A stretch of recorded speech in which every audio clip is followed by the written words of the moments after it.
जैसा कि आप सब लोग जानते हैं कि 22 और 23 अप्रैल को इंडियन एयरफोर्स की एरोबेटिक टीम सूर्य किरण के द्वारा जेपी गंगा पथ पर गंगा नदी के किनारे एक एरोबेटिक शो करवाया जा रहा है। इसके अंदर जो यातायात व्यवस्था है उसको और सुगम बनाने के लिए पटना ट्रैफिक पुलिस के द्वारा लगभग 140 पदाधिकारी और 400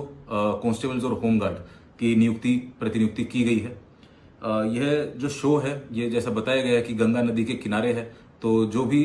सभी पटनावासी और अन्य जिलों से जो लोग आएंगे उन लोगों के लिए यह यातायात व्यवस्था रहेगी। लगभग 5 जगह से हमारे मेजर जो भीड़ है उसके आने की संभावना है।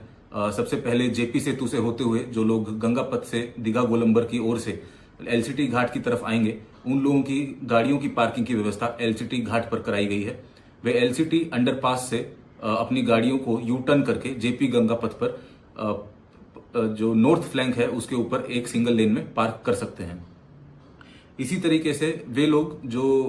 गाय घाट की तरफ से कृष्ण घाट की ओर आ रहे हैं जेपी गंगा पथ होकर के, वे लोग भी कृष्ण घाट के अंडरपास से यू टर्न लेके साउथ साइड वाले फ्लैंक में एक साइड अपना सिंगल फ्लैंक में गाड़ी को पार्क व्यवस्थित तरीके से कर सकते हैं।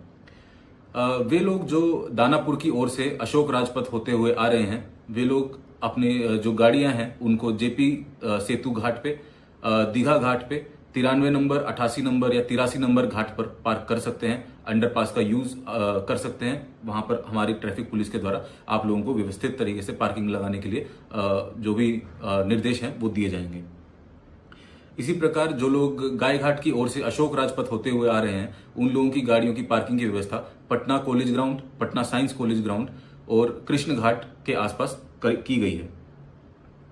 जो 5वीं डायरेक्शन है जो हमें लगता है जहां से ज्यादा भीड़ आएगी वो है जेपी गोलंबर होते हुए, गांधी मैदान होते हुए आयुक्त गोलंबर के सामने से उन लोगों की पार्किंग की व्यवस्था है जो गांधी मैदान में कराई गई है। उस दिन गांधी मैदान के सभी जो मुख्य द्वार हैं, चाहे वो गेट नंबर 1 हो, गेट नंबर 4, 5, 6, 7 और गेट नंबर 10, ये सभी पूरी तरह से खुले रहेंगे। आप लोग अपनी गाड़ियों को व्यवस्थित तरीके से गांधी मैदान के अंदर पार्क कर सकते हैं तथा वहां से पैदल आकर के आयुक्त गोलंबर के सामने से जो कार्यक्रम स्थल है वहां पर खड़े होकर के या बैठ करके अब जो कार्यक्रम है उसका लुत्फ उठा सकते हैं।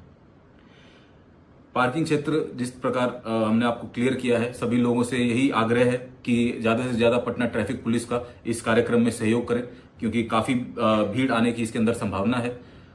उसी चीज को मद्देनजर रखते हुए हमने जो क्रेन है वो भी मुख्य जगह पर निर्धारित की गई है। लगभग हमारी 6 क्रेन इसके अंदर डिप्यूट की गई हैं जो कि दीघा गोलंबर पे, कृष्ण घाट पे, एलसीटी घाट पे, जेपी गोलंबर पे, गांधी मैदान के आसपास एवं आदि जगह हम लोगों ने उसके प्लेसमेंट किया है ताकि यदि आपकी गाड़ी नो पार्किंग जोन में खड़ी होती है जिस वजह से यातायात में कोई बाधा आती है तो वो जो क्रेन है वो उसके ऊपर अपनी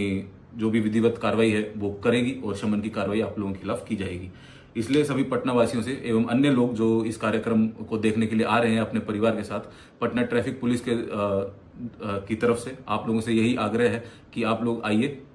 लेकिन रूल्स और यातायात नियमों का पालन करें। किसी भी प्रकार से नियमों को नहीं तोड़े ताकि कार्यक्रम को आप और आपका परिवार अच्छे तरीके से एंजॉय कर पाए।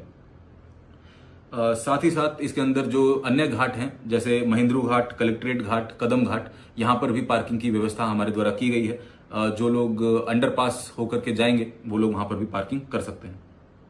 जो बापू सभागार के अंदर लोग एक इवेंट है उस दिन जो कि इसी कार्यक्रम से रिलेटेड है, वे लोग उन लोगों की जो बड़ी वाहन हैं, जो बसेस हैं और जो अन्य वाहनों से जो लोग आएंगे उन लोगों के लिए दीघा गोलंबर से, जेपी सेतु से दीघा गोलंबर से अटल पथ होते हुए आर ब्लॉक और आर ब्लॉक से गेट नंबर 10 के थ्रू उनकी एंट्री होकर के गांधी मैदान के अंदर ही उनकी पार्किंग है। जो छोटी गाड़ियों में बापू सभागार में लोग आ रहे हैं उन लोगों की पार्किंग व्यवस्था बापू सभागार के अंदर ही है। उसकी बेसमेंट में लगभग 450-500 गाड़ियों की क्षमता है, वहां पर उन लोगों की पार्किंग करा दी जाएगी। तो इसके अंदर मुख्य रूप से सुबह 6 बजे से लेकर 11 बजे तक हम लोग जो ट्रैफिक है उसको डाइवर्ट करेंगे। आप लोगों के लिए जो जेपी गंगा पथ है वहां पर जो यातायात व्यवस्था है वो और सुगम तरीके से चलती रहे, इसलिए एलसीटी घाट की जो अप्रोच रोड है उसको वन वे किया जा रहा है। तो गंगा पथ की ओर से अशोक राजपथ पर चढ़ने के लिए जो है वो वहां पे किसी प्रकार की बाधा नहीं होगी, लेकिन अपोजिट डायरेक्शन में जो गाड़ियां हैं वो नहीं चलेंगी।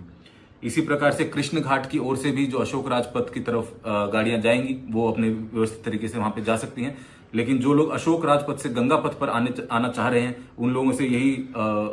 हमारा आग्रह है कि आप लोग जो अशोक राजपथ पे हम लोगों ने पार्किंग स्थल बताए हैं, जैसे Patna college ground, Patna science college ground एवं अन्य घाट जैसे महेंद्रू घाट, कलेक्ट्रेट घाट, वहां पर आप लोग अंडरपास का यूज करके वहीं पे अपनी पार्किंग कर सकते हैं और पैदल